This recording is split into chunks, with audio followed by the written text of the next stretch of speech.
천국여행 1편 17번째 데려가심 2007년 2월 18일 오후 조지 뮬러와 주님 마음의 합한 기도. 예수님과 춤을 추었다. 한 번도 추어본 적이 없는 왈츠를 예수님과 춘 것이다. 기도 후 쏟아지는 기름 부음을 만끽하고 있을 때 예수님께서 내게 오시어 나를 거실 한가운데로 이끄셨다. 그리고는 실제의 지상에서 보이지 않는 예수님과 아름다운 왈츠를 춘 것이다. 배워본 적 없건만 희한하게도 그 스텝을 마치 아는 듯 저절로 내 몸과 발이 아름답게 스텝을 따라 움직였다. 그리고는 예수님께서 나를 다시 의자에 앉히시고는 즉시 내 손을 잡아 낚아채듯 이끄셨고 그 즉시 천국으로 데려가셨다.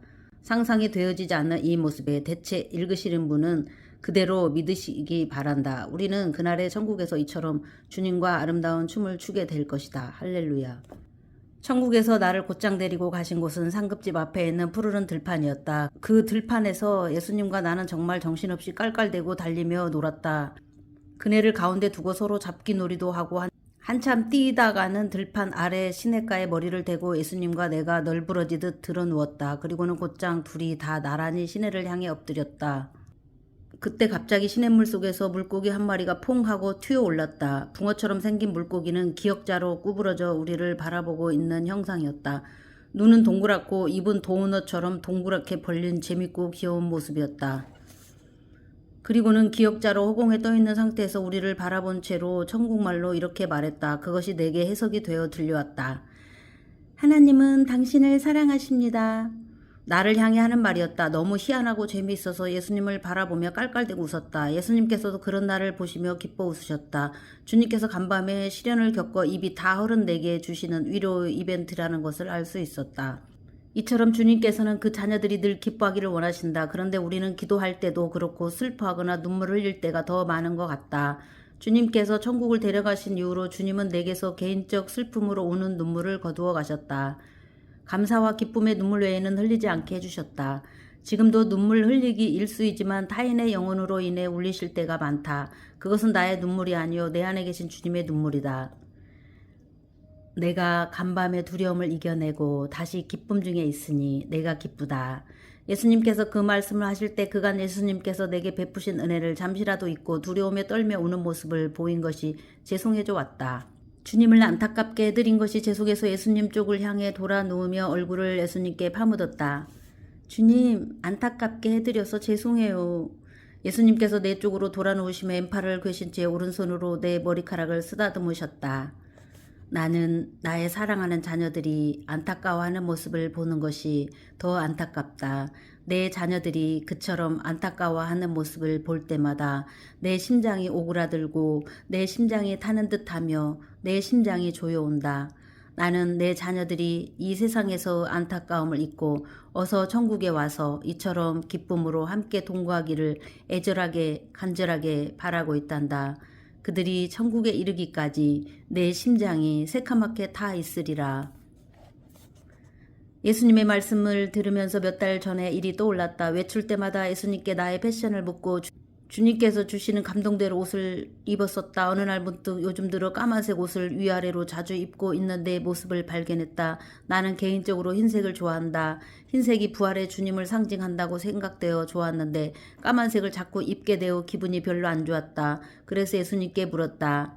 주님, 왜 제게 요즘 까만색을 자주 입히시죠? 제가 흰색을 좋아하는 거 아시면서. 그때 주님의 음성이 들려왔다. 내 속이 까맣게 탄 것을 내게 알려주고 싶어서이다. 아, 주님께서 돌아오지 않는 영혼들 때문에 속이 까맣게 타셨구나. 생각하면서 숙연한 마음에 들었던 적이 있었다. 주님의 이 안타까운 심정, 이 애절함과 간절함. 너는 세계 곳곳에 다니면서 내 백성들에게 나의 이 간절하고 애절한 마음을 전해다오. 부탁한다. 내가 너에게 내 백성을 부탁한다. 나의 간절하고 애절한 사랑을 전해다오. 내가 너에게 간절히 부탁한다. 내가 연약하기 때문에 너를 쓰는 것을 보면서 사람들이 입을 벌리며 의아해하리라. 내가 오히려 연약하디 연약한 너를 통하여 큰 영광을 받으리라. 예수님께서 얼마나 애절하고 간절하셨으면 그 사랑이 얼마나 크시면 몇 번이고 되풀이하여 이 하찮은 것에게 이처럼 부탁하시겠는가. 나는 나도 모르게 이런 고백의 다짐을 주님께 올려드렸다. 주님, 이 하찮은 몸 찢어지고 부서지더라도 주님의 그 애절함과 간절한 사랑을 전하기에 힘쓰겠나이다. 문득 무디를 만났던 기억이 떠올랐다. 주님, 저는 무디를 보고 싶다고 한 적도 없죠. 조지 뮬러도 생각한 적이 없는데 그분들은 왜 갑자기 나타난 거예요? 그리고 무디의 그 간단한 그 말, 바빠질 거라는 말은 또 무슨 의미예요? 말 그대로이다. 내가 세상에서 바빠질 것이다. 내가 게으른 것 내가 안다. 내가 그동안 게을렀던 만큼 세상에서 바빠질 것이니라. 내가 바빠질 일을 잘 감당해낼 수 있도록 어떤 병마도 해치 못할 건강의 복을 주노라. 그리고는 일어나셔서 내 머리에 안수하셨다. 나는 무릎을 꿇고 감사함으로 안수를 받았다. 예수님께서 건강의 복을 안수하실 때 나는 별 다른 생각 없이 아멘 했었다. 감사도 사실 피상적으로 하는 말이나 다름없었음을 고백한다. 그런데 그 이후 내 건강에 놀라운 변화가 일어났다. 원래 내 체력은 말도 못하게 허약했다. 50 가까이 살면서 단 한 번도 건강하다는 말을 들어본 적이 없던 나였다. 그런데 정말 이후에 사역을 하면서 놀란 것은 하루에 2-3시간을 자고 아침부터 밤까지 사역을 해도 끄떡없을 정도의 체력으로 바꾸어져 있었다. 많은 체력 소모로 잠은 오는데 몸이 고단하거나 무거운 것은 전혀 없다.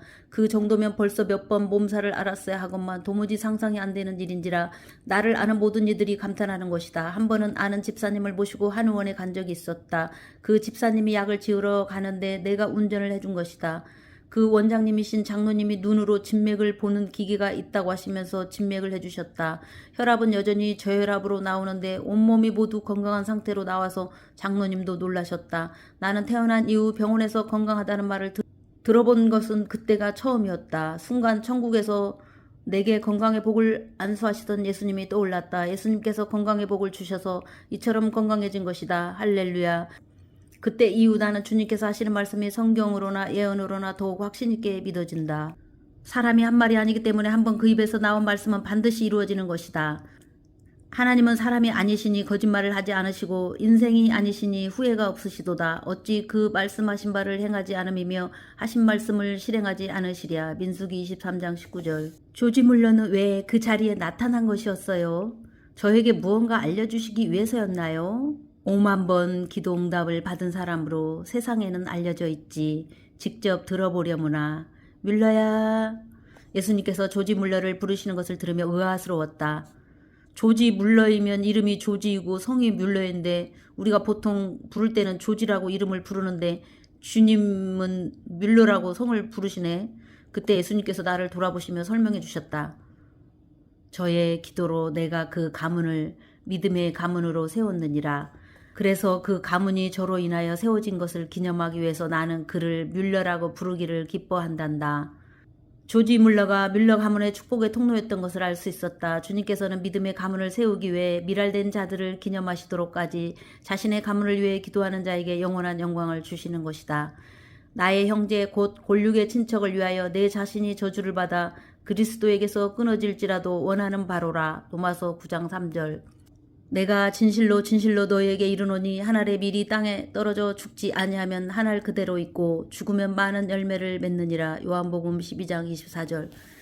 그때였다. 키가 크고 호리호리한 남자가 경쾌한 몸짓으로 뛰어왔다. 그의 얼굴은 갸름한 편이었고 수염이 턱 주위로 나 있었다. 나는 그의 얼굴을 그때 처음 보았다. 조지 물러. 기도의 사람이라는 것은 알았어도 얼굴까지 기억할 정도로 별 관심을 두지 않았었다는 것이 맞다. 고아의 아버지라는 것도 잊고 있다가 누군가 말해주어 기억났다.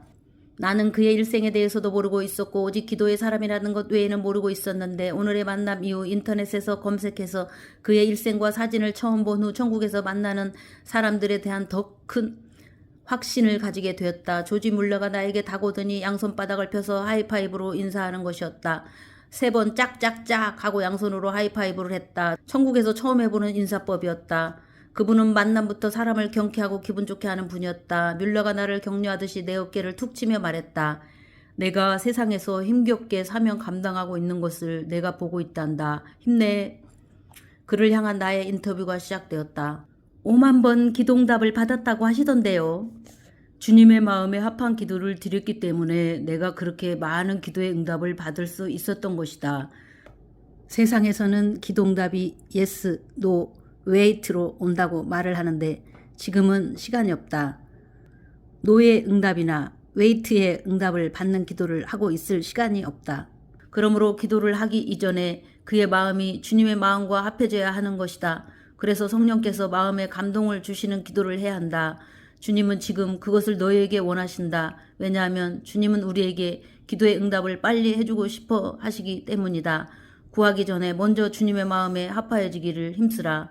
내가 주님의 마음과 합하여져서 구할 때마다 주님께서 들어주셨다. 사람들은 5만 번 기도 응답 받은 것으로 알고 있지만 사실은 5만 번이 넘는단다. 내가 일일이 기도하지 않은 것까지도 주님께서 들어주신 것까지 말하자면 5천만 번이라고 해도 과언이 아니다. 내가 생각할 때뿐 아니라 내가 바라지 않는 것까지도 주님은 나에게 은혜를 베풀어 주셨다.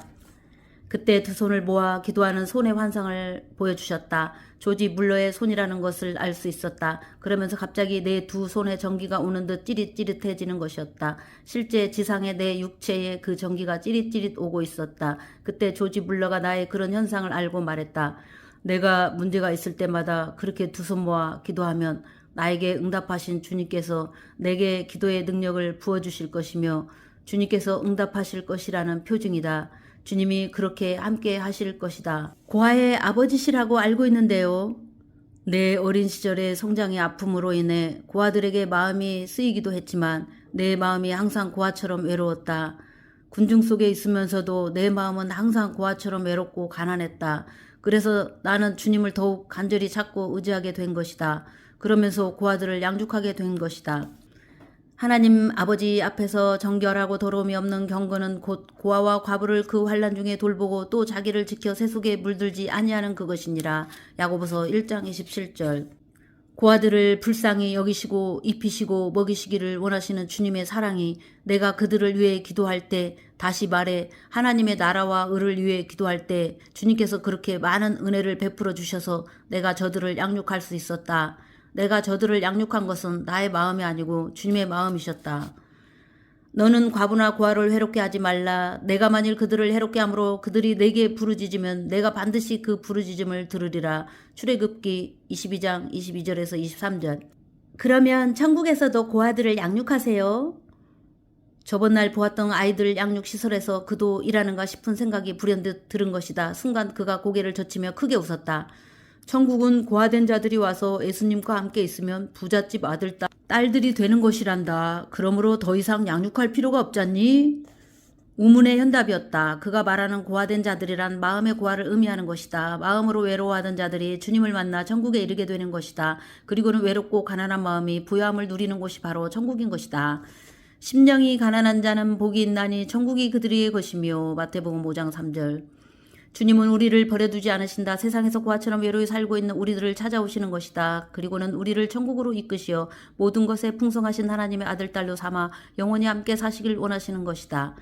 내가 너희를 고아와 같이 버려두지 아니하고 너희에게로 오리라. 요한복음 14장 18절. 그리고는 조지 물려는 손을 흔들며 오던 모습으로 경쾌한 걸음으로 뛰며 사라졌다. 그리고는 내 눈앞에 한 소년이 보였다. 그가 거지 나사로임을 한눈에 알아보게 하셨다. 그는 화려한 부잣집 아들 옷 같은 것을 길게 늘어뜨려 입고 아브라함 집 앞에 서 있었다. 나는 거기가 어딘지 모르는데 그곳이라고 지식으로 알려주셨다. 아브라함 집 전체를 본 것은 아니나 나사로 뒤편에 집 담은 궁전의 담 같은 느낌이었다. 그 앞에서 나사로가 막대사탕 비슷한 것을 빨아먹으면서 즐거운 표정으로 서 있었다.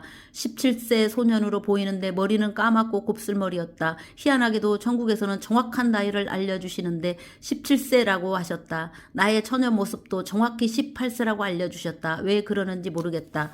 그가 사탕을 한번 빨고는 미소 띤 얼굴로 내게 말했다.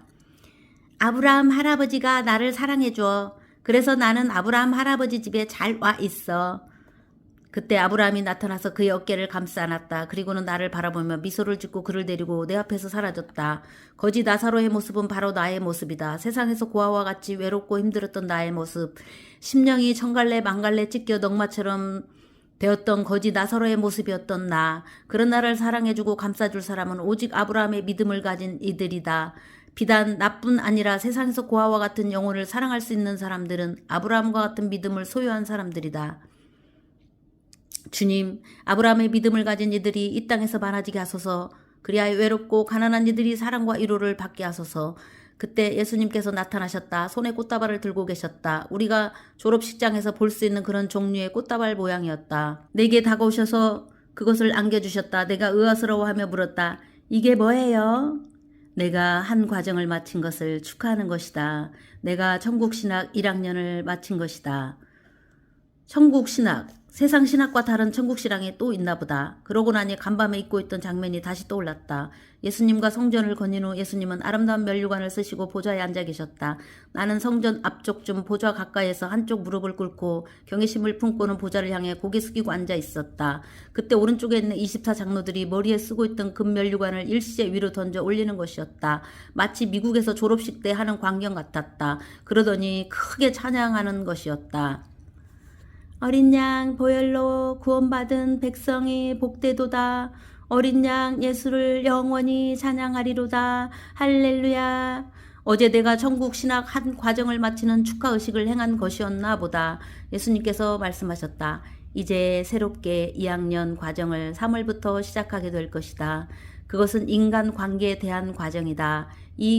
그 과정을 내가 잘 감당할 수 있으리라. 이 부분에 대해 개인적인 일이라 여겨 삭제하려 했는데 적도록 인도하셨다. 우리 각 개인에게 이러한 일련의 훈련 과정이 적용이 된다는 것이다. 그리고 그 과정이 끝날 때마다 본인이 알던 모르던 천상에서 축하 파티가 있고 또한 본인에게 이루와 축하의 선물이 증정이 된다는 것이다. 물론 나 역시도 계속 훈련 중에 있다. 이 훈련은 초, 중고 훈련처럼 등급이 있어 주님 나라에 가는 그날까지 계속되는 것이다. 이제는 훈련이라고 부르지 않고 신부 수업이라 부르고 있다. 그 마음 이후 더 기쁘게 수업을 감당하게 되었다. 꽃다발을 받은 후 예수님께 경외심을 보이며 무릎을 꿇었는데 예수님께서 나를 일으키시더니 위쪽을 보시며 말씀하셨다. 너의 새 집으로 가자. 지금 새로 짓고 있는 집으로 가자. 예수님께서 말씀하시는 그곳이 전에 예수님께서 말씀하셨던 이스라엘 새 집임을 알 수 있었다. 그 말씀을 듣는데 너무도 겸비한 마음이 되면서 생각지도 않는 말이 입에서 나왔다. 나도 모르게 무릎을 꿇고 무릎 위로 두 손을 가지런히 폭에 얹은 상태에서 눈을 살포시 내려 깔고는 고개를 이쁘게 가로저으며 대답하는 것이었다. 말투도 얼마나 이쁘던지.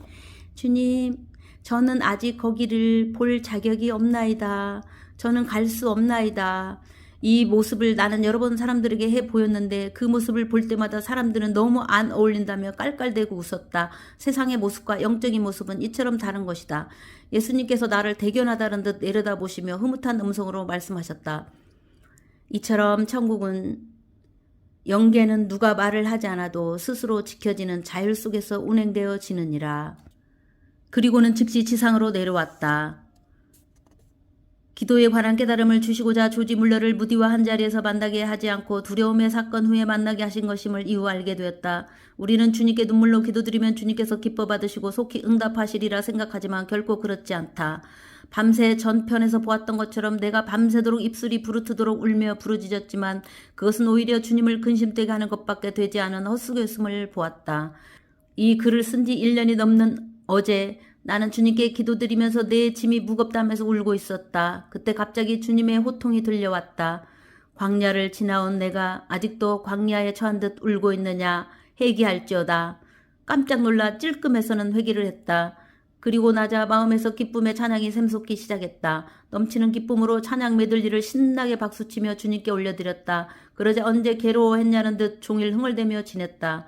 지금도 나의 신세를 한탄하며 주님 앞에 울고 있다면 그것은 아직 어린아이임을 스스로 인정하는 것이라고 주님께서 말씀하시는 것이다. 주님은 우리에게 기뻐하라고 말씀하신다. 그것이 주님의 뜻이라고 하시면서 항상 기뻐하라, 쉬지 말고 기도하라, 범사에 감사하라. 이것이 그리스도 예수 안에서 너희를 향하신 하나님의 뜻이니라. 데살로니가전서 5장 16절에서 18절.